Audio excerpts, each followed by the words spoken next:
Tansei, I'm Theresa Point. Welcome to APTN National News. Thank you for joining us. Just days after a plane crash that killed 4 people from St. Theresa Point in northern Manitoba, another resident from that community has died. According to Manitoba RCMP, 32-year-old Destiny Wood was last seen at 11 p.m. on Tuesday, September 9th, at her mother's home in St. Theresa Point. However, a missing persons report wasn't released by RCMP until last Monday, and the family was worried for her safety and well-being. On Wednesday, RCMP now says Wood has been located deceased and her death is not believed to be criminal. An autopsy is now scheduled. The RCMP are continuing their investigation this week. A proposed class action lawsuit by former Indigenous employees at a federal agency is set for a certification hearing. The suit was filed in 2021 against Indian Oil and Gas Canada. The suit alleges systemic racism, abuse of power, and workplace misconduct at the agency. A certification hearing is scheduled for November 4th in Edmonton to determine if the case can proceed on behalf of all affected Indigenous employees. Indian Oil and Gas is a special operating agency under Indigenous Services Canada that manages oil and gas development on designated First Nation lands. The lawsuit alleges a long-standing pattern of discrimination, retaliation, and unethical practices that have disproportionately affected Indigenous employees. In 2021, following numerous complaints, an independent workplace assessment ordered by Indigenous Services Canada found systemic racism and harassment within the agency. Although, according to lawyers for the plaintiffs, the 78 recommendations have yet to be fully implemented.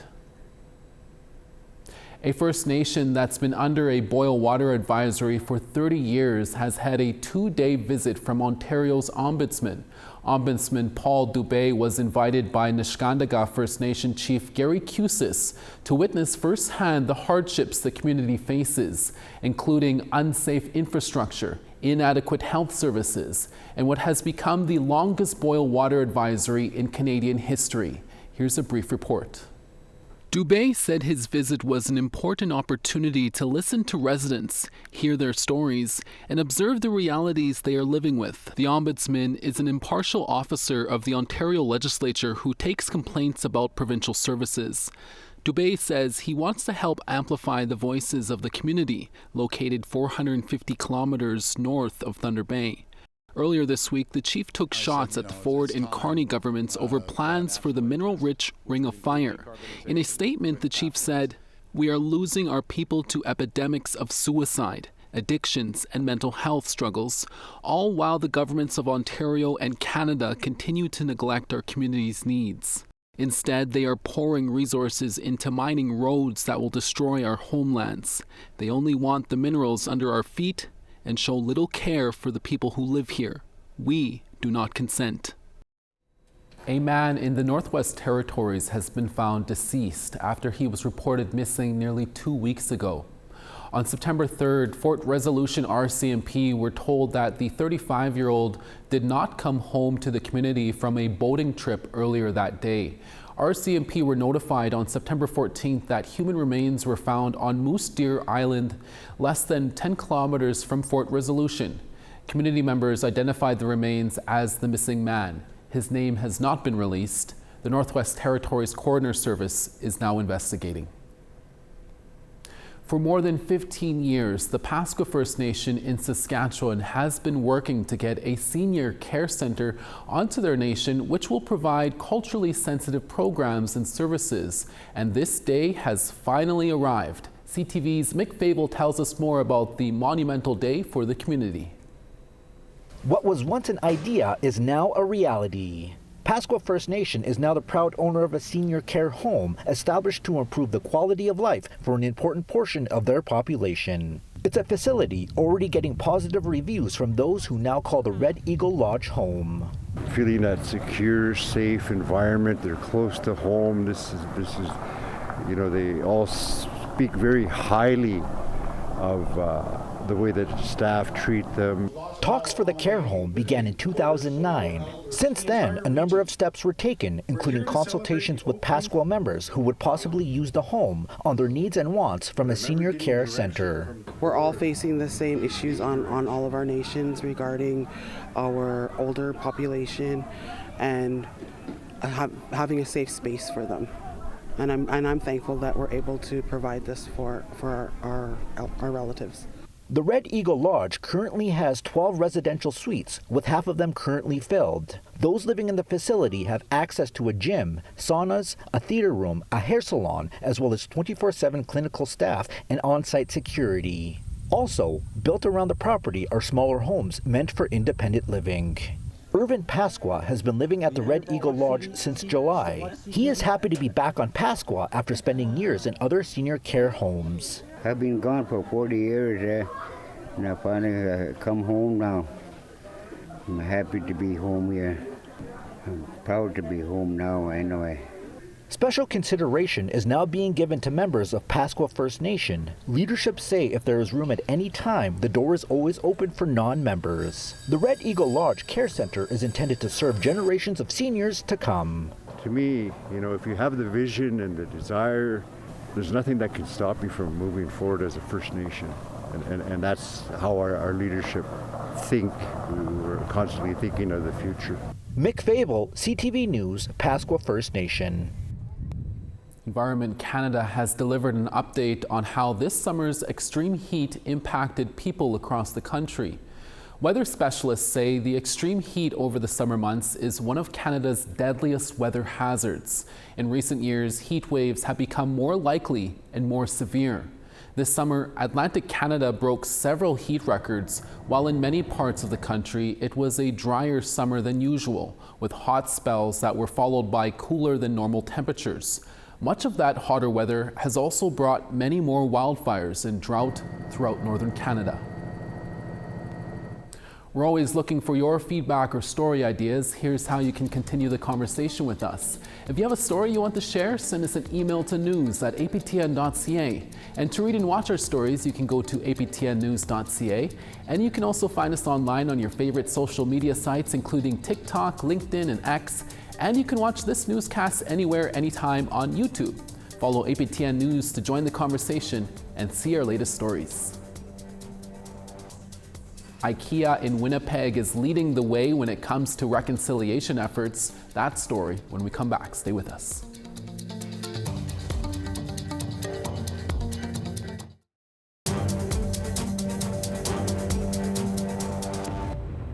Welcome back. IKEA Winnipeg has been working with four-star woman, also known as Leslie Beardy, to work towards their reconciliation journey together. By working with Indigenous communities, learning Indigenous history and teachings, attending ceremonies, and now having a permanent exhibition and Indigenous family room, IKEA Winnipeg says it's setting an example for other large businesses to follow suit. Julia Ross reports. As IKEA Winnipeg customers venture through the display room floor, they're met with an exhibition and family room influenced by Indigenous culture. Does it feel like you're in IKEA right now? No. IKEA Winnipeg's Indigenous advisor, Leslie Beardy, is the curator of the Come Home Pekue Biguin exhibit in IKEA Winnipeg. What we think and what we do, what we put into our homes, and it's important to know the history. So there's archival images on the walls that show we've always been here. The exhibition includes an east-facing teepee with artwork from Michaela Gilbert, as well as photos, a medicines display, and a star blanket made by Corey Sanderson. The teepee has Indigenous values burnt into each pole. Beardy has found tobacco ties and collects them to bring to the land. We see lots of traffic into this room. We see lots of people coming around the corner and saying, oh, wow, I didn't know IKEA would have something like this. And the other really exciting thing we've seen is a lot of parents in here with their children reading the different communications and teaching, which is really great, and we're super proud of that. Around the corner, a wall with information about missing and murdered women, girls, and two-spirit people is displayed along with a ribbon skirt by Drayden Flet Roulette. Beardy says the top is interchangeable, currently dressed in an Every Child Matters shirt for National Day for Truth and Reconciliation.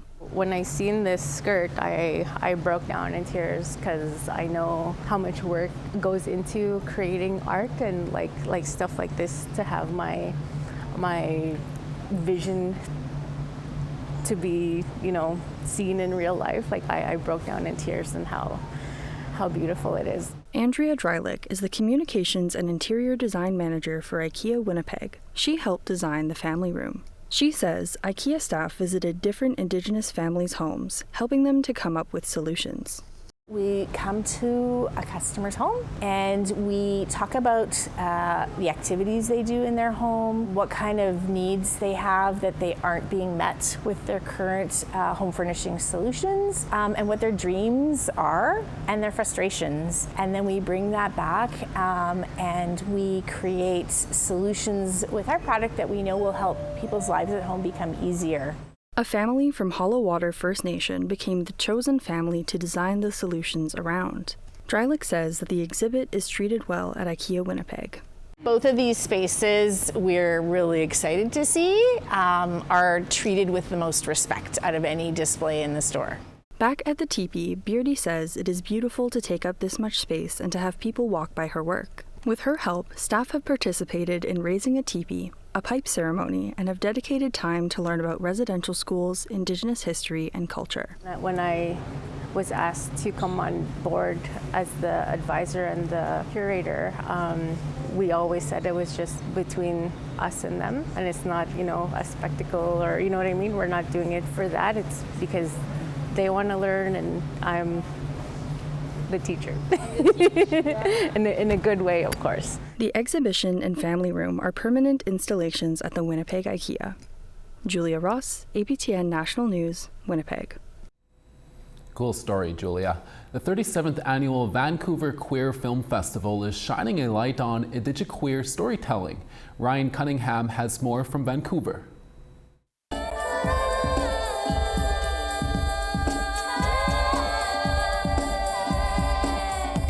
This year's Vancouver Queer Film Festival has just kicked off and is showcasing 99 films over 10 days at venues across the city.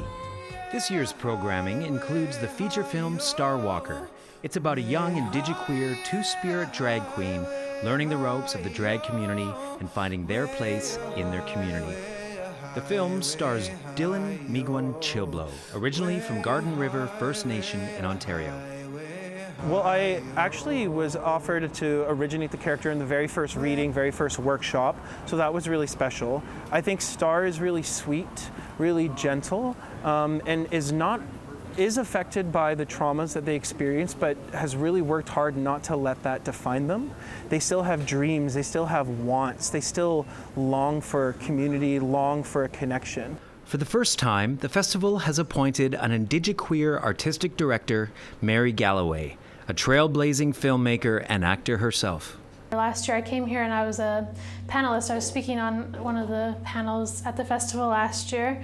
And then when I was heading home, I saw the call for an artistic director and I was like, oh, I'm just curious, what would that entail? And I read the job description. I was like, wow, that's all things that I am passionate about, advocating and being a voice for the queer filmmakers from around the world, and getting to showcase queer films.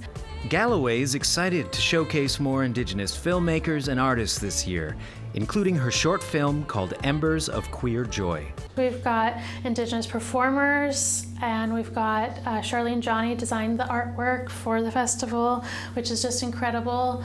The Modi Award, of course, and then all of the wonderful Indigiqueer two-spirit films and filmmakers that are going to be in attendance. So I really want to grow that more every year.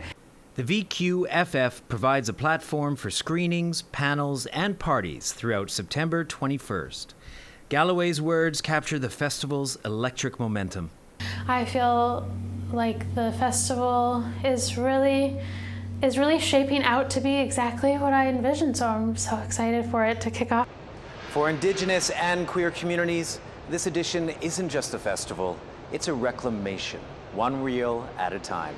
Ryan Cunningham, APTN National News, Vancouver. Thank you, Ryan. We now want to tell you about this week's third web poll question. Over on our website, we ask, should the federal government be forced to negotiate with the National Children's Chiefs Commission? Your answers are yes, no, or unsure. Go to our website at aptnnews.ca to have your say. One woman in Regina isn't giving up in changing a street name for reconciliation.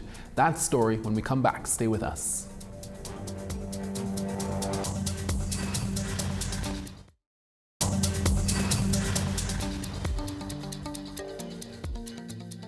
On the East Coast, St. John's 22, Charlottetown 19.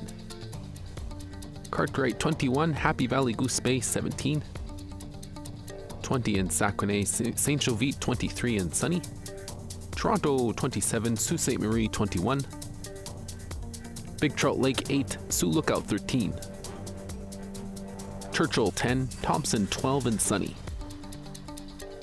Gimli 14, rain and Dauphin at 13. Swift Current 16, Saskatoon 13. Buffalo Narrows 16, La Ronge, Smoky and 13. Fort McMurray sunny and 21, Peace River 21. Calgary 25, Medicine Hat 26. Tofino 16, Kamloops 26. Smithers 16, Prince George 21. Old Crow 10, Dawson showers and 9. 15 in Norman Wells, 19 at Fort Simpson. 1 in Sax Harbor, Pawlatuck 7. Baker Lake 13, Arviat 11 and sunny. And Arctic Bay -4, Iqaluit 5. Our next guest is the founder of the Buffalo People Arts Institute in Regina, an organization that focuses on sharing traditional Indigenous teachings and knowledge. For almost a decade, Jolie Big Eagle Kukwetaway has been trying to change the city of Regina's Dudney Avenue street name to Tatanga, or Buffalo Avenue. The street name was named after Edgar Dudney, who was the Indian commissioner for the Western Prairies in the late 1800s. Dudney was also instrumental in withholding rations for First Nations people who were already starving after the buffalo were deliberately decimated from Canadian and U.S. policies meant to starve First Nations people. Big Eagle Kukwetaway says Dudney Avenue runs through many neighborhoods with a high Indigenous population, and the city of Regina should change it as an act of reconciliation. However, previous city councils have said the name change is too costly. We recently spoke to Jolie from Fort Capel. Here's that interview. Jolie Big Eagle Kukwetaway, thank you so much for making some time for us. You recently organized another event in Regina to bring more awareness to a dark chapter in the city of Regina's history. Walk us through what you did over the weekend. Well, I had a vision. I was gifted a daydream vision in April, and it was to walk the length of Dudney, which is over 15 kilometers, pulling, dragging buffalo skulls or Tatanga skulls. And, after the work that I've been doing in the community with Buffalo People Arts Institute, we've been advocating in the name of reconciliation to change the name of Dudney to Tatanga Avenue. And this is the 9th year, the 3rd mayor that we're seeking out this name change. And, and Edgar Dudney was the first hand man of Prime Minister MacDonald and a lieutenant Indian commissioner in over almost 150 years ago, and he named the street after himself. He owned land in Regina, and he was an opportunist, but he was also somebody who was pretty, I would say, evil. I don't use that word lightly, but he purposely withheld rations to my Indigenous ancestors. He was supposed to give rations as per the treaty, but not only did he withhold them, but he would wait till they rotted, and then he would give them, hoping that my people, my ancestors, would get sick, and some of them did, and some of them did die. And he was one of the architects of residential as well. So to have this name Dudney that runs through the heart of Regina is just a real blight on the history of Regina. So this vision to walk, it's part of our ceremony, and we're facing the consequences of colonization with poverty, alcoholism, drug addiction, broken families, and we're looking for many different ways to heal. And so this was bringing ceremony in the city. We hear these land acknowledgements. You're on Treaty 4 land. And I wanted to bring that land acknowledgement to physical light. And that's how we thought we would do it, enact the vision. And Jolie, what has been the reaction from Regina's new mayor, Chad Baczynski, and his city council to have the name changed from Dudney to Buffalo Avenue? And is there a change in tone compared to the previous city councils? Every new mayor and council, I have hope. And so we were fortunate to have a meeting with the Mayor Chad on September 12th, the Friday before the event. And, we're hoping to be given a chance to do a half-a-day educational workshop with the mayor, council, staff, technicians to talk about Dudney, to talk about why the name change needs to happen. And so we're waiting to hear back that for that opportunity. And I'm hopeful that that'll happen. The previous mayor and council voted against it, and so we have new leadership, and so I'm hopeful. That's all it can be. That's all I have. So yeah. Really briefly, and finally, Jolie, what is your message to the Regina City Council and the people of Regina for this street name change? This was just one area of reconciliation that I recommended 9 years ago. And I know there's other cities across, not just Canada, but the world that are addressing name changes. Do we really want Dudney to reflect the social consciousness of the people of Regina, the city known as Pile of Bones, Pile of Buffalo Bones? No, we don't. So why hold on to the name of Dudney? It's not changing history. It's just acknowledging a new step forward. So I say, let it go. Let the name go. Let's start over. Let's talk about Tatonga and what it means to Indigenous people and non-Indigenous people. We're saying this is important. Listen to us.